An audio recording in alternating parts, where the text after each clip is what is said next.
SFIയെ ഉപദേശിക്കുന്നതിന് പകരം KSUവിനെ ഉപദേശിക്കൂ. VD സതീശന് രാഷ്ട്രീയ നിരാശയെന്ന് M Sivaprasad. SFIക്കെതിരായ പ്രതിപക്ഷ നേതാവ് VD സതീശന്റെ പരാമർശത്തിൽ വിമർശനവുമായി SFI സംസ്ഥാന പ്രസിഡന്റ് M ശിവപ്രസാദ്.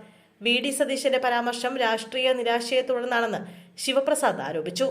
SFIയെ ഉപദേശിക്കുന്നതിന് പകരം KSUവിനെയാണ് സതീശൻ ഉപദേശിക്കേണ്ടത്.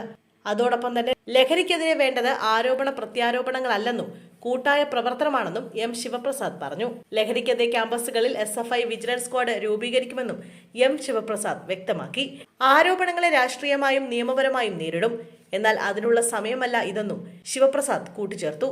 കഴിഞ്ഞ ദിവസമായിരുന്നു SFIക്കെതിരായ VD സതീശന്റെ പ്രതികരണം. ക്യാമ്പസുകളിൽ SFI ലഹരിയുടെ ഏജന്റുമാരാകുന്നുവെന്നായിരുന്നു VD സതീശൻ പറഞ്ഞിരുന്നത്. രക്ഷിതാക്കൾ ഭയന്നാണ് കുട്ടികളെ കോളേജിലേക്കും സ്കൂളിലേക്കും അയക്കുന്നതെന്നും ലഹരി വ്യാപനം സംസ്ഥാനത്ത് എത്രത്തോളം വ്യാപകമായിട്ടുണ്ടെന്ന് സൂചിപ്പിക്കുന്ന സംഭവങ്ങളാണ് ഇപ്പോൾ നടക്കുന്നതെന്നും VD സതീശൻ പറഞ്ഞിരുന്നു. ലഹരി വ്യാപനം സംസ്ഥാനത്ത് അക്രമ സംഭവങ്ങൾ വർദ്ധിപ്പിക്കുകയാണെന്നും അക്രമത്തിന്റെ സ്വഭാവം തന്നെ മാറിയെന്നും പ്രതിപക്ഷം കഴിഞ്ഞ ആഴ്ചയും നിയമസഭയിൽ ഉന്നയിച്ചതാണെന്നും VD സതീശൻ പറഞ്ഞു. ഇതുവരെ ഉണ്ടാകാത്ത തരത്തിലുള്ള ആക്രമണങ്ങളാണ് നടക്കുന്നത്. കുട്ടികൾക്കിടയിലും ലഹരി വ്യാപിക്കുകയാണ്. SSLCക്ക് പഠിക്കുന്ന കുട്ടികൾ വരെ ഡ്രഗ് പാർട്ടി നടത്തുകയാണ്. 14-15 വയസ്സുള്ള കുട്ടികളാണ് പരസ്യമായി ഏറ്റുമുട്ടുന്നതെന്നും VD സതീശൻ പറഞ്ഞിരുന്നു.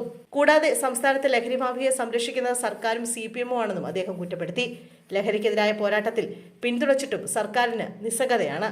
കേരളത്തിലേക്ക് ലഹരി സപ്ലൈ ചെയ്യുന്നവരെ പിടിക്കുന്നില്ലെന്നും അവരിൽ കുറച്ചുപേർ അകത്തുപോയാൽ ഇത് നിലയ്ക്കുമെന്നും അദ്ദേഹം ആരോപിച്ചു. ലഹരിയുടെ സ്രോതസ് കണ്ടെത്താൻ ഒരു സർക്കാർ ഏജൻസിയും ശ്രമിക്കുന്നില്ലെന്നും പ്രതിപക്ഷ നേതാവ് കൂട്ടിച്ചേർത്തു. ലഹരി വസ്തുക്കൾ ഏറ്റവും സുലഭമായി ലഭിക്കുന്ന സംസ്ഥാനം കേരളമായി മാറിയിരിക്കുകയാണ്. ലഹരി വസ്തുക്കൾ ഉപയോഗിക്കുന്നവരെ മാത്രമാണ് പിടികൂടുന്നത്. ലഹരിയുടെ സ്രോതസ് കണ്ടെത്താൻ സർക്കാർ ശ്രമിക്കുന്നില്ലെന്നും അദ്ദേഹം കൂട്ടിച്ചേർത്തു.